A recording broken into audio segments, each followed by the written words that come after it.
धर्म की, सत्य की जीत होती ही है और सत्य की जीत हुई है। मैंने कहा था सत्यमेव जयते, सत्य कभी पराजित नहीं होता। बहुत कुछ झेला, बहुत कुछ कष्ट सहा, बहुत कुछ किया, लेकिन देश के लिए जो भी कर सकते हैं करूंगी, किया है और आगे भी करती रहूंगी। मालेगांव के जो पीड़ित टैक्स पेयर है, उनकी जान बचाने में वो सब लोग असमर्थ रहे। उनके मृत्यु के पश्चात भी घटिया राजनीति उन लोगों ने किया।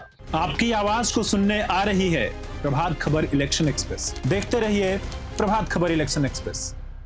धर्म की, सत्य की जीत होती ही है और सत्य की जीत हुई है। मैंने कहा था सत्यमेव जयते, सत्य कभी पराजित नहीं होता और जो सत्य था वो मेरे साथ था और मेरी विजय हुई। मेरी विजय क्या, भगवा की विजय हुई, सनातन की विजय हुई, राष्ट्र की विजय हुई। विधर्मियों का नाश होगा और नाश हुआ है, यह सुनिश्चित था, जो होगा है। मैम 17 साल लगे इस पूरे चीज को। बहुत कुछ झेला, बहुत कुछ कष्ट सहा, बहुत कुछ किया, लेकिन देश के लिए जो भी कर सकते हैं करूंगी, किया है और आगे भी करती रहूंगी। लेकिन हम कभी भी देश को कोई आंच नहीं पहुंचने देंगे अपने जीवित रहते हुए। मैम ये जो कोर्ट ने कहा है कि इस चीज में हाथ जो ट्रस्टी या आप थे, आप कभी नहीं थे। कोर्ट ने कहा है कि जो आरोप आपके ऊपर लगाए गए थे पूरे झूठे। ये पूरा केस सिर्फ कांग्रेस ने अपने षड्यंत्रों के कारण इसको बनाया है, पूरा केस बनाया है। और जब कोई चीज बनावटी होती है तो उसमें आधार नहीं होता और इसलिए इस केस का कोई आधार नहीं था। विपक्ष जो कांग्रेस ने आरोप किया था उनको क्या कहेंगे? कांग्रेस तो विधर्मी है।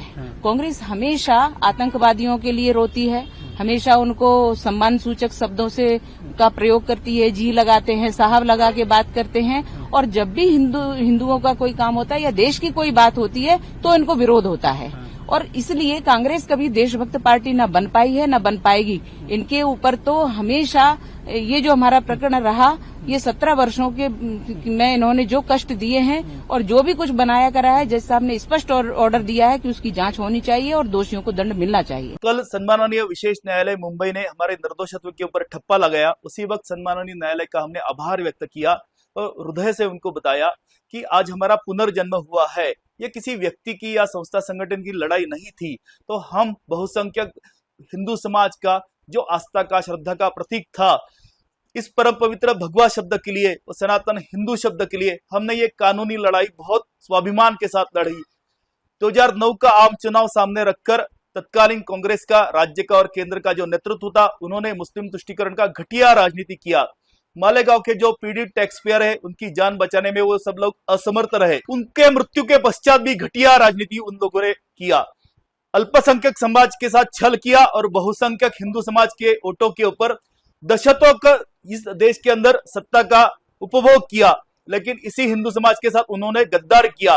प्रभातखबर.com, विश्वास वही, रफ्तार नहीं।